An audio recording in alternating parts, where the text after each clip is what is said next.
segundo o preceito e doutrinas de homens, pois que todas essas coisas com uso se destroem. Tais coisas, com efeito, têm aparência de sabedoria, como culto de si mesmo, falsa humildade, agora vai entrar o asceticismo, rigor ascético, todavia não tem valor algum contra a sensualidade. Então o que é o asceticismo? Presta atenção. São doutrinas que trazem punição para você, coisas que são impostas para que você pratique, que lhe tragam sofrimento. Toda e qualquer doutrina que é pregada na igreja, que lhe traz sofrimento, que exige de você sacrifícios, que exige de você abstinência de alimentos, jejum. É tão comum falar, qualquer coisa tem que jejuar, tem que jejuar. Jejum é uma prática do pessoal da velha aliança. Pensa bem, você fica sem comer, você vai se abster da comida, vai trazer sofrimento para a tua carne, você vai ficar um dia todo sem comer, achando o seguinte, porque se eu ficar sem comer, então eu vou forçar Deus a fazer alguma coisa a meu favor. Se eu ficar sem comer, eu vou vencer o diabo. O que é que vence o diabo? É eu ficar sem comer? Ou é o que foi feito na cruz? É o que foi feito na cruz. Nenhum homem tem poder para vencer o diabo, ficando sem comer, não trocando de roupa, subindo no monte, passando agorado. Tudo isso não vence o diabo. O diabo é um ser espiritual muito mais sábio do que qualquer homem da face da terra. Então está lá um homenzinho ficando sem comer e fala assim, eu vou vencer o diabo. Não é isso que se ensina. Agora, o que se ensina que venceu o diabo? O diabo foi despojado na cruz. Está aí em Colossenses, nós vamos estudar isso. Então, o único que podia vencer o diabo é alguém que está acima dele, que é Jesus Cristo. Então, toda e qualquer doutrina, presta atenção, que lhe custe, que lhe traga sofrimento, que exige de você uma alta disciplina, que te controla, entende? Que proíbe você de comer, que te escraviza, isso aí é o asceticismo, o rigor ascético. Está bem claro isso? Então presta atenção, vamos recapitular. O que é o asceticismo? Tudo aquilo que vem manter controle sobre você, que vem trazer sofrimento, doutrina que vem levar você a querer pagar preço, vem trazer problema para você, vem te disciplinar, alguém mandar na tua vida, alguém te controlar, punir o seu corpo para tentar agradar a Deus, é o asceticismo. Isso entrou na igreja dos Colossenses. Você está localizando, está entendendo o que eu estou dizendo? Então, presta atenção. A maior punição caiu sobre Jesus na cruz. Tudo que tinha que ser punido, que eu devia, foi punido na pessoa de Jesus Cristo. Eu não tenho que ser mais punido e castigado por nada. O castigo que eu merecia, que você merecia, o castigo que nos traz a paz com Deus, Isaías 58, ele diz, estava sobre ele, o castigo já caiu sobre Jesus. E ele fala, pelas suas feridas, pisaduras, nós somos sarados. Então, eu preciso ter clareza, porque existe tanta coisa que se fala que é evangelho, que explora as pessoas, que escravizam elas na mente, que pune, que traz sofrimento, traz problema, que custa muito caro para elas viver naquele ritmo de vida, no pagar preço. Todo o preço foi pago na cruz. Eu não tenho que pagar por nada. O que é o pagar preço? Eu dar um dinheiro na igreja? O que é pagar preço? Eu vou pagar o quê? Eu chego para Deus lá com o envelope e falo assim, Deus, está aqui, ó. Deus está interessado em dinheiro? Quem está interessado em dinheiro é o homem. Você acha que o dinheiro vai forçar Deus a fazer alguma coisa a seu favor? Como se ele fosse um Deus de barganha, você tem que me dar primeiro para depois eu fazer alguma coisa por você? Isso não existe, mas o falso evangelho implantou isso como se fosse uma doutrina no meio da igreja. Então, asceticismo, rigor ascético, não pode tocar nisso, não pode fazer aquilo, não pode comer aquela comida. Ai, se pôr aquela roupa, está em pecado. Ai, se fizer aquilo, não pode. E vão controlando e trazendo uma penalidade para as pessoas. O crente é alguém livre, é alguém feliz, é uma pessoa que pode tudo, não faz tudo porque ele é sábio, ele sabe até onde pode ir, além dali ele não vai porque ele não quer se comprometer e comprometer a sua vida espiritual. mas não por imposição, por regras. O crente, Jesus libertou ele de tudo.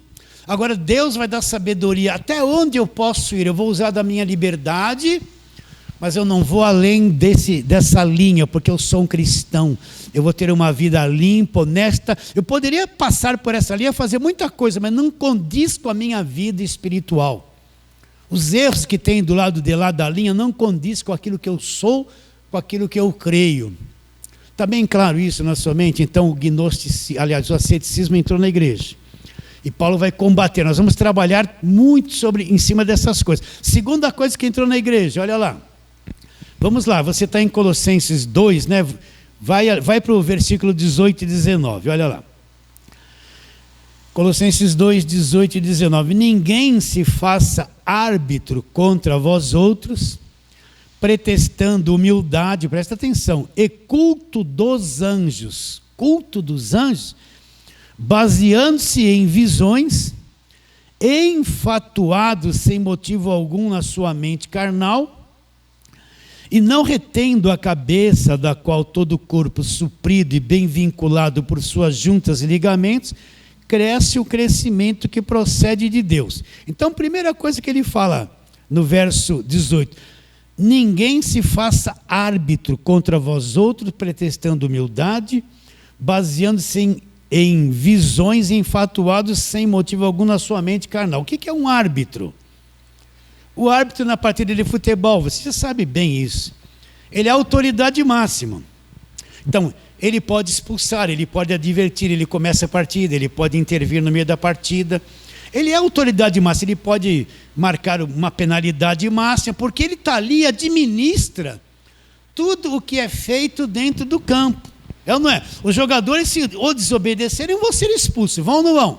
Se não trabalharem de acordo com as regras, vão ser expulsos. Se cometer uma falta grave, vai ser advertido com o cartão amarelo. Uma falta mais grave, vai ser expulso. Existe um tempo que tem que ser cumprido na partida. Então o árbitro, ele é a autoridade máxima dentro de uma partida de futebol. Por que ele fala assim, ninguém seja um árbitro na tua vida? O que ele está dizendo? É alguém que é um líder e que ele é o árbitro. Ele manda, ele te governa, ele governa a tua vida. Entende? Ele tem domínio sobre a tua mente. Presta atenção, isso é muito importante. Ele tem domínio sobre a tua mente, ele trabalha na tua mente para que você acredite naquilo que ele quer que você acredite. Um árbitro, por isso que todos nós somos iguais no Evangelho, ninguém manda em ninguém. Não existe esse negócio de homem de Deus que é mais santo do que todo mundo. Não existe essas pessoas que são melhores e as outras piores. E essas piores têm que ficar pedindo oração para as melhores, porque Deus ouve a oração dele. Ela vai orar, não acredita, porque foi posto na cabeça dela que ela é fraquinha. Ela está sempre endemoniada, está sempre. Mas o homem de Deus que aparece no altar, ele é o bom. Então ele aparece lá bonitão. Meu Deus e meu Pai, em nome de Jesus. E todo mundo fica assim, as mulheres ficam tudo assim, né? E aí ele fala Deus e todo mundo, aí no final todo mundo quer que tocar nele, pôr a mão nele, quer o suor dele, quer o lencinho dele. É o bispo. Nossa, e eles querem que o povo os veja dessa maneira, os intocáveis, os super santos que sabem tudo. Aí tudo que eles falarem, o povo vai obedecer cegamente, porque vão falar que Deus está falando. Então o que é o árbitro? Religiosamente falando na vida da pessoa, é uma pessoa que é um líder que tem controle sobre a mente das pessoas, sobre a vida das pessoas, põe normas e domina todo mundo por aquilo que ele fala e manipula as pessoas do jeito que ele quer em nome da religião. Vocês estão entendendo? Então, se um dia eu começar a falar coisas para te manipular aqui, você vai embora, porque eu me desviei da verdade. Aquele que prega, que ensina, ele tem um compromisso diante de Deus. Qual é? Falar a verdade. Ainda que ele perca as pessoas, ainda que ninguém goste dele, não interessa. Ele não está atrás de fama, ele não quer manipular ninguém. Ele sabe que tem o poder de fazer certas afirmações para dominar a cabeça das pessoas, mas ele é proibido de usar esse recurso. Por quê? Porque ele crê em Deus, ele tem que falar a verdade.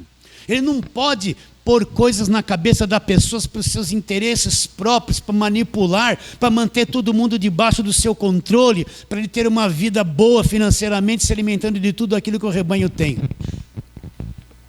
Quem prega sabe que tem o poder da palavra. Eu poderia vir aqui iludir a tua cabeça, fazer falar coisas, e você ficar meu escravo, dominado por aquilo que eu falo. Chega um crente novinho na igreja, não sabe nada. Ele aceitou Jesus ontem, está na igreja hoje, você tem que dar o seu sacrifício. Vão começar a dominar a cabeça dele de um jeito que ele vai ser tão manipulado, jogado para todo lado com esse tipo de coisa, porque ele não aprendeu, ele não tem proteção. Ele não tem proteção, ele vem com a mente aberta e o pastor é que nem Jesus Cristo. O que falar, ele vai engolir e vai acreditar. E essas coisas vão escravizar anos da vida dele. Então, nenhum líder pode mandar em você, ter controle sobre a tua vida. Você não tem que dar satisfação para nenhum líder. O líder só vai poder ter acesso a você naquilo que você permite que ele tenha. Você está entendendo? Eu só vou entrar na sua vida onde você me permitir. O que você não permitir, eu não quero nem saber da sua vida, porque é a tua vida, não compete a mim saber. Se você vai comprar alguma coisa ou vender, a questão é sua. O que eu tenho a ver com isso? Tem locais que você tem que dar satisfação, até porque não foi no culto. Está escravizado. Tem um árbitro, alguém que está te comandando. Ninguém seja árbitro na vossa vida. Aconteceu isso lá nos Colossenses. Os dominadores. Por isso, meus irmãos, presta atenção. Presta atenção nessas pregações que vêm pela televisão, nessas igrejas maiores. Eles não falam o evangelho da graça de Deus, são manipuladores. Eu não tenho medo de falar isso, eu não cito o nome de ninguém. São pessoas que estão numa estrutura rica e mantêm aquele povo dominado e não abrem o evangelho da graça de Deus para as pessoas, meus irmãos. Não abrem. A pessoa está 20 anos lá, atrás de uma libertação que nunca veio e vai ficar mais 20 se a mente dela não for aberta para o evangelho da graça de Deus. Vocês entendem o que eu estou dizendo? Até onde a tua mente está livre? Você está aqui diante de mim hoje. Você veio de vários locais. Até onde você está com a mente livre? Até onde a tua mente está escura, religiosa, aprisionada por árbitros que você ouviu no passado, doutrinas falsas que você ouviu no passado? Tem dificuldade, às vezes, quando ouve a verdade, porque é contrário a tudo aquilo que foi posto dentro de você. Entende isso? Por isso a igreja é livre, olha, presta atenção. Tem que repetir isso com calma. O líder, ele tem poder de fazer a cabeça das pessoas. Você sabia disso? Eu teria o poder de pôr coisa na sua cabeça para fazer você fazer o que eu quero, em nome de Deus. Mas não pode fazer isso. Por quê? Porque tem que falar a verdade, tem que implantar a verdade na mente das pessoas. Porque a igreja não é dona de ninguém, ninguém é dono da igreja. Dono é Jesus Cristo. Você entende isso? Então o líder pode criar coisas tão fantasiosas que levam as pessoas a fazer coisas loucas. Dar a casa deles em nome de Deus. Vocês estão entendendo? Dar o carro. Pensa nisso, olha que loucura é isso que eu estou te dizendo. Dar a casa, o carro, dar a sua aposentadoria, dar o seu... Eu falo isso porque isso aí é o que acontece. Tem pessoas que precisam ouvir isso. Ficar escravizado dentro da igreja, trabalhando de graça dia e noite, noite e dia. Se falhar vai tomar muita bronca, disciplina. Escravizado, tem igreja que é um lugar de escravidão, não deixa nem as pessoas pensarem, só eles estão certos, o resto ninguém presta, é tudo endemoniado, só eles sabem. E os crentes saem de lá com essa cabeça, sabia disso? Então o verdadeiro pregador, ele tem que deixar todo mundo livre, deixar as pessoas pensarem, raciocinarem, terem iniciativa baseada na verdade, serem inteligentes. O verdadeiro crente é alguém inteligente, que conhece a verdade do Evangelho. Agora, em que esses árbitros que Paulo está dizendo aqui, eles se baseavam? Olha lá que coisa. Continua a leitura. Vou ler o 18 de novo. Ninguém se faça árbitro contra vós outros, lá, pretextando humildade, é humilde, né? Culto dos anjos. Eles faziam culto dos anjos. Vamos entrar nisso aqui. que é o gnosticismo? Eu quero sentir alguma coisa sobrenatural, eu quero um fogo que me queima, eu quero gritar, eu quero um Deus elétrico, um Deus que quando eu entro em contato com Ele me dá um choque, eu dou um grito, Ele me descontrola, acontece alguma coisa na minha carne que eu quero entrar em contato com os espíritos, com os anjos, eu quero culto dos anjos, eu quero ver anjo, eu quero tocar, eu quero sentir. É por isso que tem tanta música, fogo santo, tudo fogo, fogo santo. O crente tem que ser queimado. Você já viu? Queima, queima, queima. Deus é fogo, é fogo. Né? Então, aí você vê um monte de pentecostal rodando, gritando, rodando. Assim, tudo doido. Oh, que poder, poder nada. Tudo é o gnosticismo. A pessoa entra numas transes lá, fica doida. Você já viu isso na internet ou não? Você vai na macumba, aquele monte de mulher com aqueles saiam rodando lá na macumba. Entra na igreja de crente, tá a mesma roda, tudo, você vê as coisas? A mesma coisa, gente. O gnosticismo é isso, a pessoa em vez de ficar sóbria, com inteligência na palavra, ela começa a cair. Ela quer um Deus para sentir coisa, ela quer um Deus na carne, quer sentir calor, ela quer gritar, ela quer tomar um choque, ela quer ser queimada, sabe? Ela vai entrando por caminhos espirituais que não tem nada a ver com o evangelho da graça de Deus. O Espírito Santo não é um choque. Todas as pessoas que foram cheias do Espírito Santo na palavra foram inteligentes, tiveram revelação da verdade, nunca falaram em línguas, gritaram, se descontrolaram, tiveram um comportamento errado. Pelo contrário, quem foi cheio do Espírito Santo na Bíblia foi inteligente, equilibrado, foi sábio. Entende o que eu estou dizendo?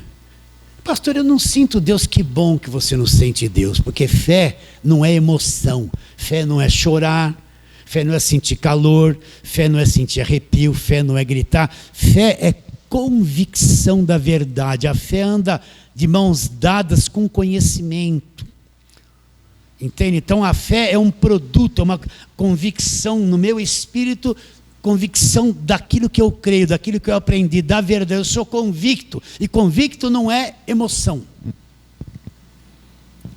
Então as pessoas andam procurando, por isso que precisa cantar muito na igreja, sair fumaça, precisa dançar na igreja, precisa muito som, porque todo mundo quer dançar, quer pular. O louvor é para externar a carne, não é? Então canta, grita, bate bastante palma, e dá glória, aleluia, glória a Deus, e aleluia, glória, e pula. Aí começa a palavra, está todo mundo assim. Os músicos que cantaram, fizeram tudo aquilo, vão para fora da igreja conversar, não quer nem ouvir o que vai se pregar. Nem suporta a pregação, só quer pular. Então eles pensam que a Bíblia se resume em pegar o microfone e cantar. Não é verdade? Adorar não é cantar, gente. Adorar é coisa do espírito. Cantar é coisa da carne. Então tem que cantar muito. Às vezes vai começar o culto que é 40, 50 minutos, canta 1 hora. E bate palma, me pega na mão do irmão, olha para ele e fala que você é abençoado. Agora faz isso, agora grita, agora levanta a mão, agora pega a benção, agora baixa a benção. É uma aeróbica. Tudo a manifestação da carne. Carne. E os jovens só querem saber de cantar e dançar. Não quer saber. Aparece, estudo bíblico para jovens, não aparece louvor, peça, teatro, tudo pular, dançar, porque gosta disso. Vocês entendem o que eu estou dizendo, queridos? Então Deus não é um Deus na carne, Deus é espírito. Eu não sinto Deus, Deus não me queima, mas lá dentro, no meu espírito, eu adoro. Então o gnosticismo eles faziam até culto de anjos. Desculpe eu me estender muito nisso, culto de anjos. Entende? Então, isso aí entrou na igreja dos Colossenses. Qual outra coisa no mesmo verso ligado ao gnosticismo? Olha lá. Ninguém se faça árbitro contra vós outros, pretextando humildade, culto dos anjos, baseando-se em visões, enfatuados sem motivo algum na sua mente carnal. Você deve ter visto isso aí, um monte de gente vê tudo. Tem gente que tem dom de revelação, eles falam. A pessoa está lá, Deus me... Gozado que só ele vê, ninguém mais vê. Aí eu vi isso, Deus manda te dar o recado, Deus manda te dizer, Deus me mostrou isso da sua vida, vai acontecer isso, vai acontecer, olha, não faça aquilo, senão Deus vai pesar a mão. Existem as reveladoras, você vê aí no YouTube, Um monte de mulheres, só fica... Deus tem um recado para você, hoje eu estava orando de madrugada, aí eu vi, aí eu senti, Deus manda te dizer, olha, eu vi, aí fica aquela fila para pôr a mão na cabeça, para ver se vê alguma coisa do futuro.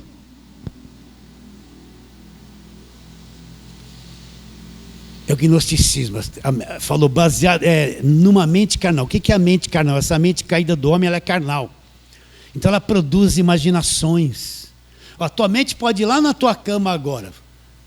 Você dobrou a coberta hoje quando você saiu, tá o lençol, ou largou tudo lá de bagunça? Acho que eu larguei bagunça, minha esposa deve ter arrumado, porque eu saí antes dela. Tua mente não vai lá? Então nossa mente, ela tem uma capacidade de viajar em muitas coisas. E pressionado pela religião, entende? Muitas vezes você está tão naquilo que começa a ter visão disso, visão daquilo, sonho, né? Você quer ter bastante sonho de revelação, come uma pizza inteira à noite, toma meio litro de Coca-Cola e vai deitar com a barriga desse jeito. Você vai ter visão, vai ter sonho que não... Vai estar fazendo aquela digestão ali, vai até suar. Vai vir o fogo de Deus em você, você vai suar. É o fogo. Aí no dia seguinte eu tive tanto sonho, tanta visão, é de Deus, é nada. Então a mente carnal, ela produz um monte de imaginação, de visão, de coisas na cabeça das pessoas que elas associam isso com Deus. É o gnosticismo. Então a pessoa fechou os olhos. Se apareceu uma imagem assim, Deus me revelou, está me mostrando.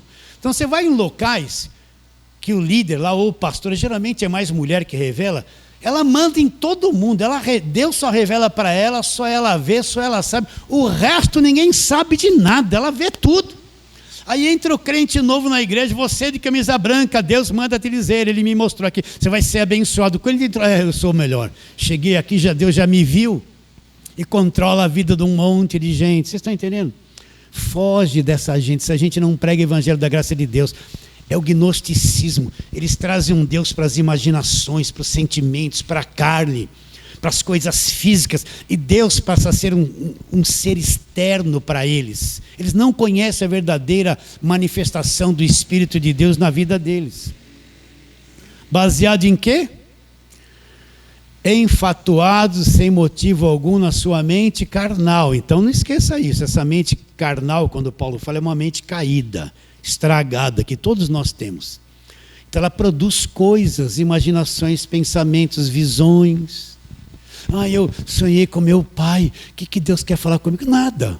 Você só lembra do teu pai. No seu inconsciente veio lá à tona para fora. Eu sonhei.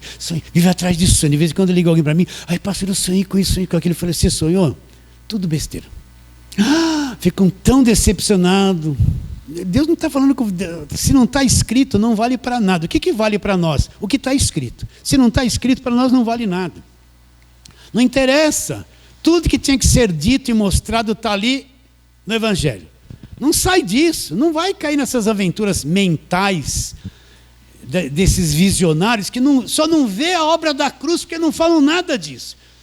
Se tiver que ter uma visão, é a visão do que foi feito na cruz. Essa é a visão principal. Entende? Então não seja dominado por ninguém que fala que vê isso, vê aquilo, Deus revelou, Deus mostrou, eu tenho dom de revelação, eu sei disso, Deus manda te dizer isso, e vai controlando a vida das pessoas baseado no gnosticismo. Isso aí estava acontecendo dentro da igreja. Estamos indo? Vamos um pouquinho mais para frente? Vamos lá. Outra coisa, o misticismo. Vamos ler Colossenses 2. Colossenses 2, vamos ler 8 e 9. Nós vamos trabalhar nesses 4 pontos aqui durante vários meses. Colossenses 2, 8 e 9. Paulo vai mandar tomar cuidado. Cuidado que ninguém vos venha enredar. Com o quê, Paulo? Com a sua filosofia, as vãs sutilezas, conforme a tradição dos homens, conforme os rudimentos do mundo, e não segundo Cristo. Porquanto nele habita corporalmente toda a plenitude da divindade. Por que Paulo fala, cuidado que ninguém vos venha enredar? Outra tradução fala assim, fazer presa sua. O que é enredar? Não se canse de me ouvir falar isso. O pescador vai no rio, estica a rede, deixa ela lá, vai embora. No dia seguinte ele vai voltar. O peixe vem nadando, enfia a cabeça na rede, passa isso aqui, ele vai e fica travado ali. Ele está preso pelas guerras. Ele não consegue nadar mais para frente e não consegue retroceder. Ele está enredado, ele está preso ali. Foi fisgado, está preso. Vai para a panela. O que é o crente enredado? Paulo fala, cuidado que ninguém vos venha enredar, deixar você preso numa rede. O que é enredar as pessoas? Eu vou falando coisas, pregando as sutilezas, as filosofias. As pessoas ficam com a mente tão presas naquilo, elas não vão nem para trás e nem para frente. Elas caíram numa rede. Vamos ler de novo. Cuidado, verso 8. Que ninguém vos venha enredar com o que ela... filosofia, olha lá, vãs sutilezas, as tradições religiosas, conforme os rudimentos religiosos, né? Um monte de religiosidade do mundo, e não tem nada a ver com Cristo. Então, o que é uma sutileza? Meu Deus. Tem um monte, eu fiz uma propaganda na televisão, você que está triste, você que está encapetado, você que está em depressão, você que está viciado, vai ter um grande culto aqui de libertação. Aí essa gente toda que está sofrendo, eles vêm, eu preciso de libertação.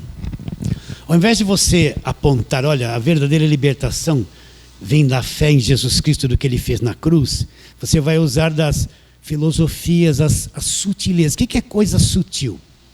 Presta atenção. Então, pessoal, você que quer ser liberto, que está assim, nós estamos fazendo a campanha da rosa orada. Presta atenção. O indivíduo vem lá na frente com uma rosa ungida. Ele falou que consagrou essa rosa. Olha a sutileza. Essa gente está toda caída emocionalmente. O que ele falar, eles vão acreditar. Então ele vem com aquela coisa sutil, parece que é, mas não é. Então ele mostra uma rosa lá, faz as pessoas olharem para a rosa, fala que a rosa é consagrada, ela tem um poder, ele compara a rosa com Jesus. E se a pessoa pegar a rosa, olha a condição, levar para casa, aí o diabo que está na casa dela vai ficar grudado na rosa, ela vai trazer a rosa na bolsa com o diabo grudado nela, para vir queimar no dia seguinte, no outro culto. Vocês estão vendo a sutileza? Só que para ter essa rosa eu tenho envelope amarelo, verde, azul e branco, com valor X. Sem envelope não tem rosa. Aquele povo amargurado que quer se libertar, problemático, eles vão acreditar, é o homem consagrado de Deus, é o bispo. E vão fazer o que ele quer, olha a sutileza, vão cair na rede. Aí daqui 20 dias é outra coisa, é água do Rio Jordão. Vocês estão entendendo o que eu estou dizendo, né? Olha, a água do Rio Jordão, essa água é ungida, nós consagramos. A rosa já foi esquecida um pouquinho. Agora, nova campanha, e assim, as pessoas vão ficando presas nessas coisas, nesse fetiche. Você sabe o que é fetiche? É você acreditar que numa coisa inanimada existe um poder. Na macumba existe muito fetiche, no espiritismo existe fetiche, mas não existia fetiche na igreja evangélica. O fetiche é você pegar um objeto e achar que ele tem poder, que Deus está nele, que Deus vai fazer alguma coisa por você através dele. Que nem a gente cria. Eu cria numa medalhinha da Nossa Senhora, eu cria num crucifixo, né? Eu ia lá na igreja católica, eu era católico, fazia o sinal da cruz, que a água benta dava uma lambidinha para sentir o gosto, eu era criança, eu criei tudo isso. Que nas orações, a salve rainha, tudo. Né? Na domingo de palmas, pegava aquela palma, guardava no fundo da gaveta, porque era benzida pelo Papa. Fetiche, tudo aqui, são coisas mortas que não têm vida. Só que puseram na cabeça das pessoas que alguém consagrou aquilo, tem um poder naquilo. E aquilo vai mudar a vida dela, é a resposta para a vida dela. Eles não vão falar nada de Jesus Cristo que Ele fez na cruz, que é a verdadeira libertação.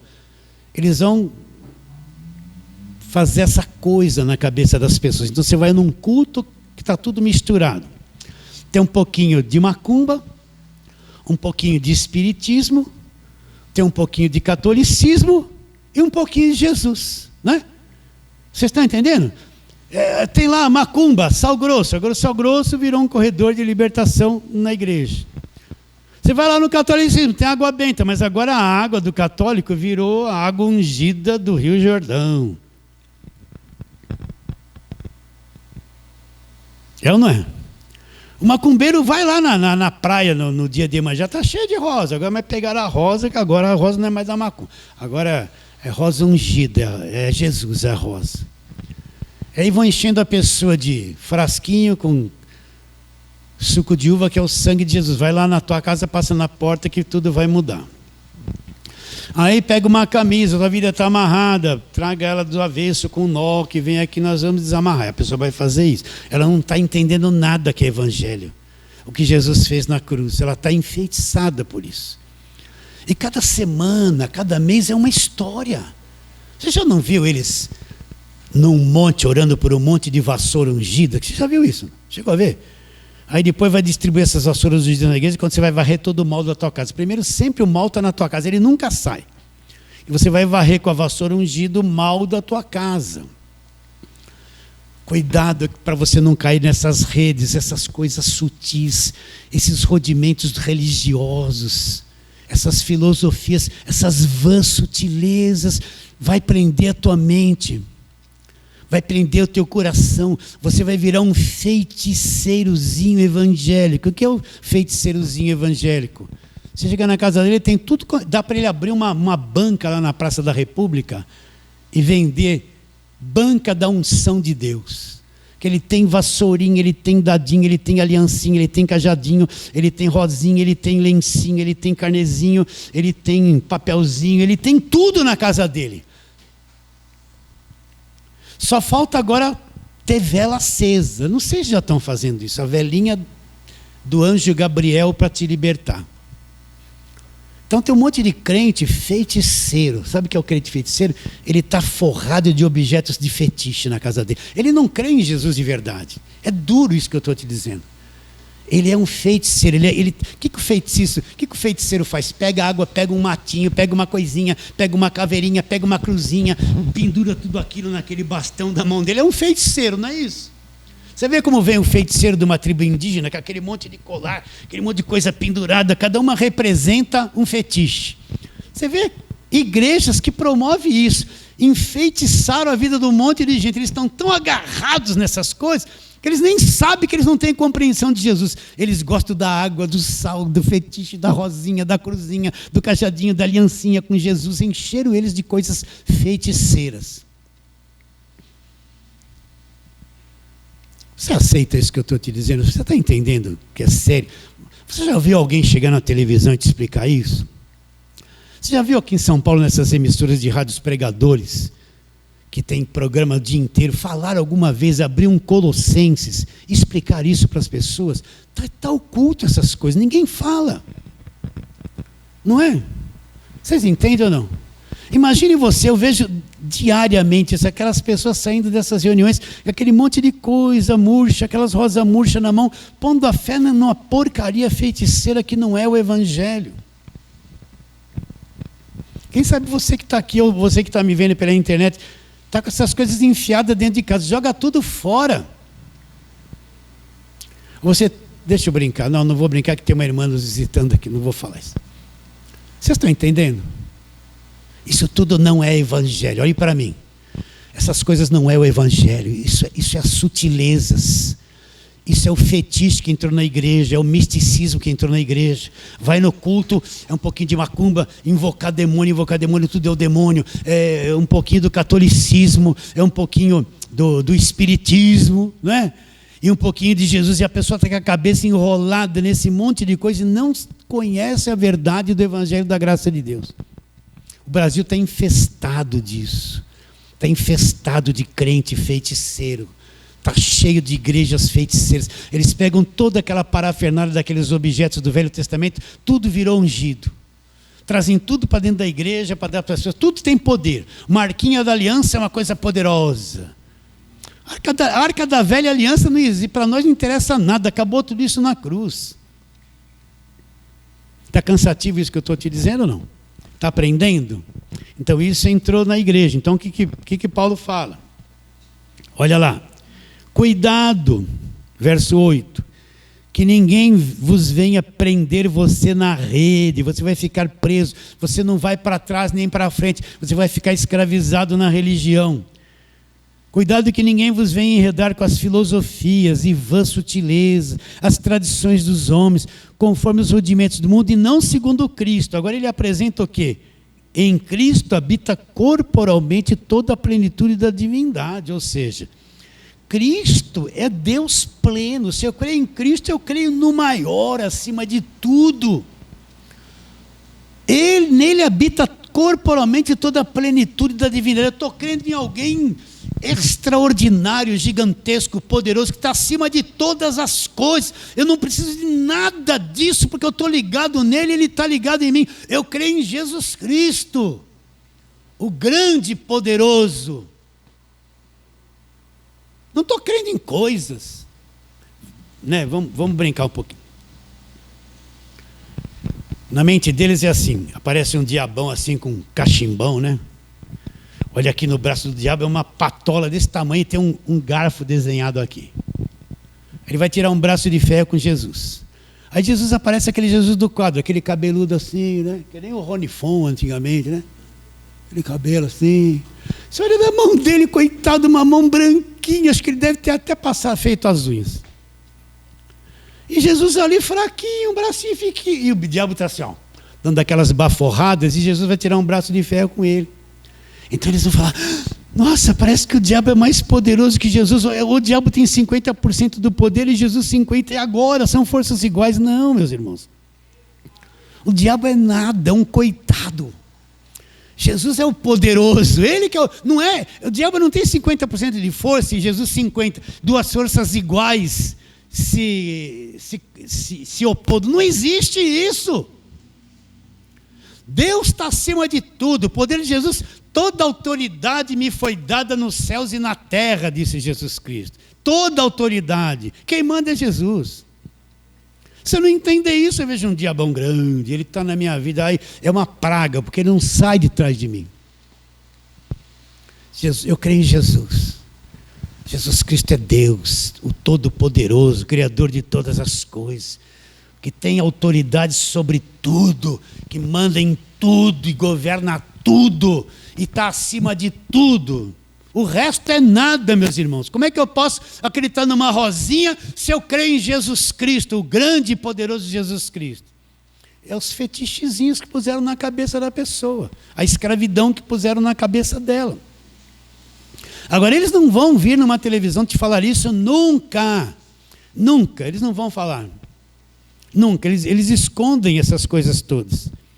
E qual outra, a quarta coisa que entrou na igreja dos Colossenses, tinha lá gente ainda querendo voltar para trás e guardar a lei. Então, vamos lá, Colossenses 2, tudo no capítulo 2.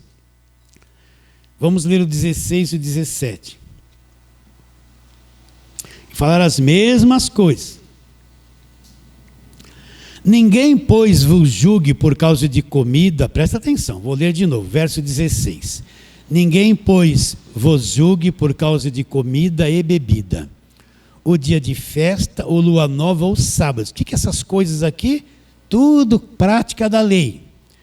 Porque tudo isso tem sido sombra das coisas que haviam de vir, porém o corpo é de Cristo. Então, o que é a bebida, as festas de lua nova, os sábados, a comida? É velha aliança, é lei. Lá tinha as festas judaicas, não podia comer isso, não podia comer aquilo, tinha a festa de lua nova, tinha que guardar sábado. Então, uma coisa que nós temos que entender, eu vou bater muito nisso de novo, a velha aliança acabou na cruz. Romanos 10:4, aqui que Paulo fala, o fim, presta atenção, se é fim, é fim. O fim da lei é Cristo para a justiça de todo aquele que acredita. Então, o que Paulo está dizendo? O judaísmo, tudo que se praticava na velha aliança, sacrifícios, sacerdotes, templos, tudo aquilo, acabou. O fim de tudo aquilo é Cristo para a justiça daquele que acredita. Cristo é a nossa justiça. Então a velha aliança acabou na cruz. Nós não somos judeus. A velha aliança é a história do povo judeu, como Deus se manifestou, como Deus falou com eles, como Deus formou a nação de Israel, os profetas falaram para eles, tudo aquilo girava em torno deles. Mas é judaísmo. A nova aliança começa depois da cruz. Nós estamos no Novo Testamento. Novo Testamento começou tudo novo. Um novo conhecimento, uma nova visão. Deus em carne veio se revelar para cada um de nós. Então não posso ser alguém que fala que crê em Jesus, estou no Evangelho, e tenho mentalidade de judeu, estou aprisionado no Velho Testamento. De onde vêm as falsas doutrinas? Tudo do Velho Testamento. De onde vem jejum, voto, sacrifício, unção com óleo? Tudo da velha aliança, gente. Vocês entendem ou não? Venha tudo ali. Então a velha aliança acabou na cruz. Eu não posso ficar fazendo festa de primícia, guardar sábado, ficar praticando as coisas que os judeus praticavam, sendo uma pessoa de Deus, salve igreja agora, porque tudo aquilo acabou na cruz. Aquilo acabou. E uma coisa que acabou, acabou. Cristo começou uma nova aliança. Na última Páscoa ele pegou o pão e falou o quê? Este pão é meu corpo que será partido por vós. Depois ele pegou o cálice e falou o quê? Este cálice é o Novo Testamento. Novo Testamento no meu sangue. Nós vivemos num Novo Testamento. E eu encontro o Evangelho no Novo Testamento. Eu vou falar a mesma coisa. A igreja existia. Procura a palavra igreja no Velho Testamento. Não existia. É só Israel, Jacó, Isaac. A igreja só vem existir depois da cruz. Surge a igreja, que são todos os povos participantes. E tinha essa gente lá também querendo trazer o povo para a lei. Olha que igreja complicada. Está pior que Gálatas. Gálatas a questão era lei e graça. Esse aqui era lei, graça, misticismo, gnosticismo, tudo, estava tudo misturado. Então presta atenção.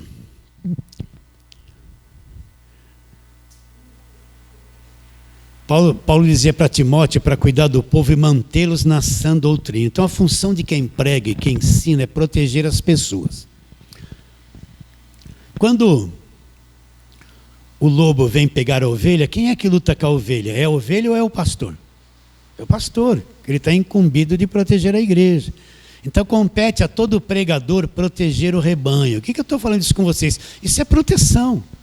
Como que eu vou proteger o rebanho? Vou ter que ir na tua casa todo dia e falar, ai, não faz isso. Não. A proteção está naquilo que eu ensino. A proteção está naquilo que você aprendeu, naquilo que você creu, naquilo que você sabe do Evangelho da graça de Deus. Então a função do pregador, do pastor, é proteger, não deixar elas caírem nessas coisas. Protegê-las, cercá-las, olhar para elas, ensinar a verdade, elas estarão protegidas, senão elas vão ser infestadas com esse tipo de falso evangelho que está aí o tempo todo. É o que mais tem. Liga o rádio, liga a televisão, está essa gente aí o tempo todo confundindo e não abrem o evangelho da graça de Deus para as pessoas. A função é proteger. Então esse nosso trabalho é uma coisa simples, ainda que seja quase nada. A função é proteger a tua mente, a tua fé e firmá-la na verdade. Está bem claro isso?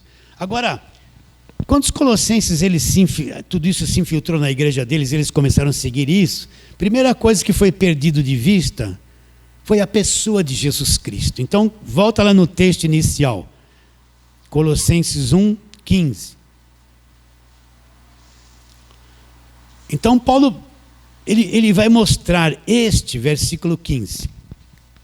Ele é a imagem do Deus invisível, primogênito de toda a criação. O que Paulo está falando a respeito de Jesus?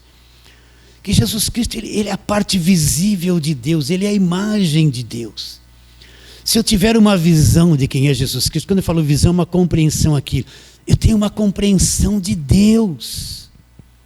Ele é a imagem de Deus invisível. Ele é Deus. Eu não estou crendo em alguém fraco, alguém pequeno. Eu estou crendo em Deus. Você crê em Jesus Cristo, você crê em Deus, o Todo-Poderoso, sim ou não? Agora vai dizendo, agora ele vai apresentar Jesus como o Criador, pois nele foram criadas todas as coisas, nos céus e sobre a terra, as visíveis e as invisíveis. Nele, em Cristo, foram criadas todas as coisas, nos céus e sobre a terra. Agora olha que coisa fantástica, não sei se isso te atrai. E ele criou os dois mundos, as coisas visíveis, o mundo visível e o mundo invisível. Então existe um mundo invisível? Sim. Ele é o criador dos dois mundos. O nosso mundo visível é uma expressão deste mundo invisível que é real e nós não vemos, mas sabemos que ele existe, porque a Bíblia diz assim. Então ele criou todas as coisas aqui na terra.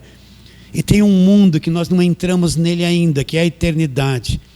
Que ele criou coisas extraordinárias e fantásticas. Ele é o criador dos dois mundos.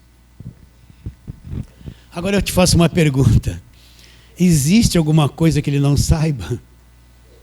Hã? Existe alguma coisa que Deus não saiba? Pois nele foram criadas todas as coisas, nos céus e na terra, as visíveis e as invisíveis. Aí ele vai falar, sejam tronos, soberanias, quer principados, quer potestades, são as autoridades. Tudo foi criado por meio dele e para ele. Ele é antes de todas as coisas e nele tudo subsiste. Então tudo foi criado por meio dele e para ele. Ele é antes de tudo isso que existe na nossa dimensão. E ele é o sustentador. Nele tudo subsiste. Aquele sol está brilhando. Mas lá no começo ele disse, haja luz e houve luz. E está brilhando até hoje. Está ou não está? Você pega lá um grãozinho de feijão, de milho, joga lá na terra, daqui a pouquinho ele vai brotar. Vai ou não vai? Porque ele deu uma ordem lá. Todas as sementes se procriem conforme as suas espécies. Está obedecendo até hoje. Está ou não está? Até hoje. E não para, o homem está estragando tudo, mas estão se multiplicando, as sementes estão indo, os pássaros se multiplicando, tudo obedecendo, como ele disse aquela palavra até hoje. Nele tudo subsiste. Então nós subsistimos nele. Olha como ele é grande. Eu existo nele, você existe nele. Tudo nele subsiste. Ele é aquele que, a energia de todas essas coisas que nós vemos. Não estou crendo em alguém pequeno. Criou os dois mundos. Pode ser que você está olhando para mim cansado. Tomara que o teu espírito seja liberto, né? Mas você tem uma mente aberta. Ele criou os dois mundos, nele tudo subsiste. Eu não estou crendo em alguém pequenininho. Aí vem o diabo. Ai, socorro, Jesus.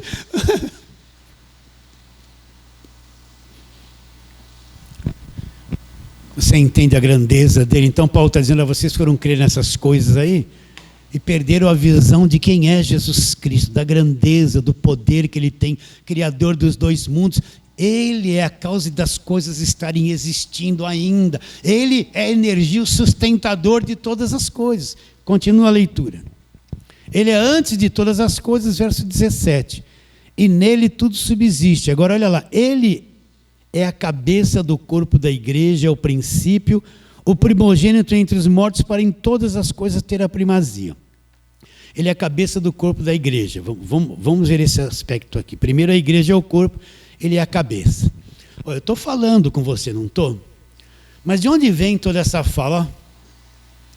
Da minha cabeça, do meu cérebro, daquilo que está aqui. Olha, eu estou mexendo as minhas mãos aqui, ó. Mas não é o dedo que está por si mesmo. As ordens daqui fazem ele mexer, não faz?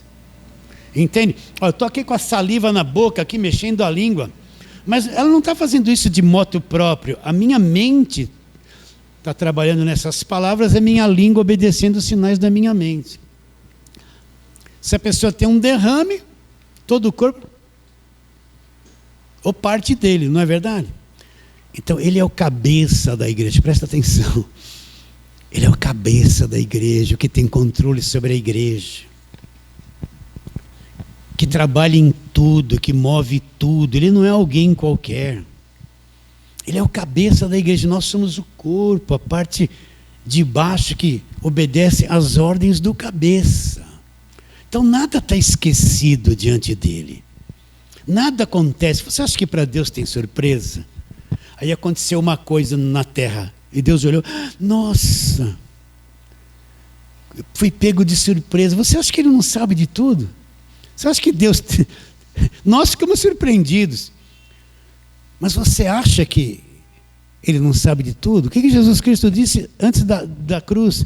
Até os fios de cabelo da tua cabeça estão todos contados. Olha, eu não consigo nem contar essa pontinha aqui. Hoje eu penteei, já caiu lá uns 10, 15, eu acho. Deus perdeu o controle dos fios de cabelo da minha cabeça? Não! Veja como ele é grande. Hã? Grande. Pastor, mas e essas coisas ruins que estão acontecendo no mundo? O que está escrito?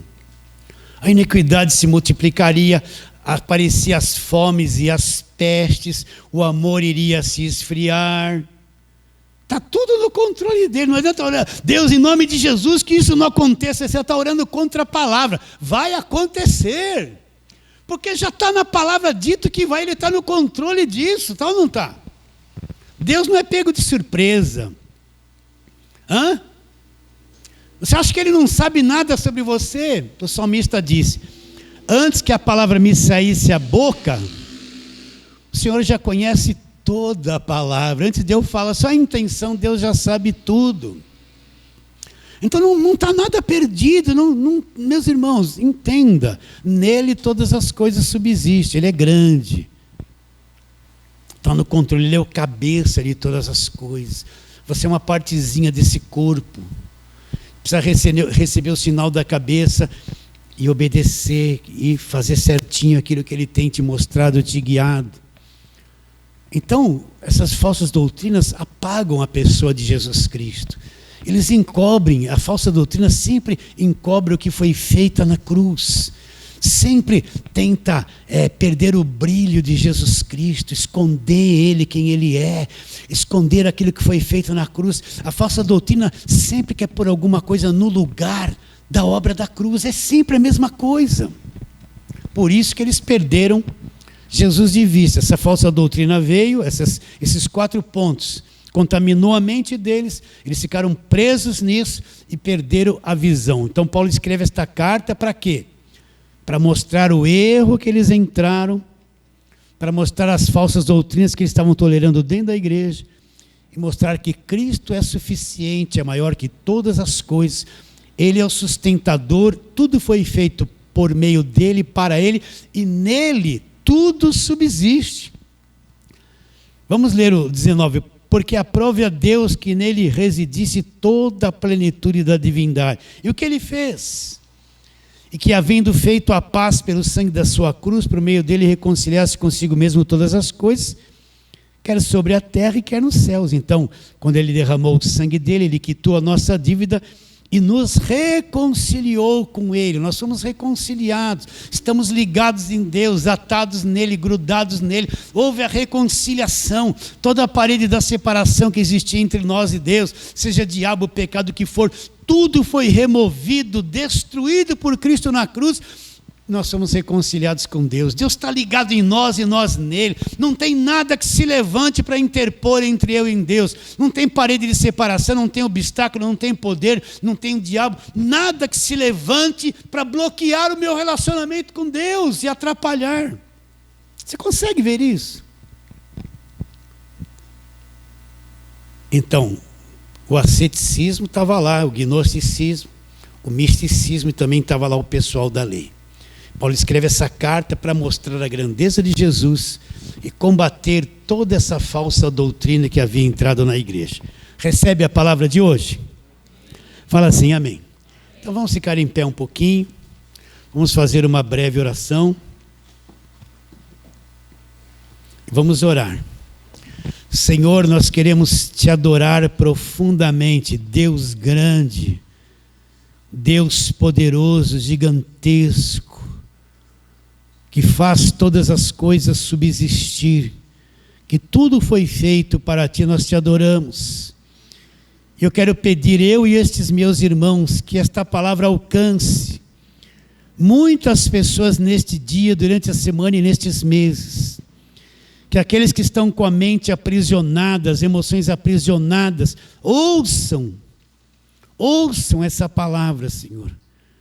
E a palavra que é poderosa, que é a verdade, vai cumprir a verdadeira libertação na mente, nas emoções e na vida deles. Crendo que será, oramos pela fé em nome de Jesus. Fale assim, amém.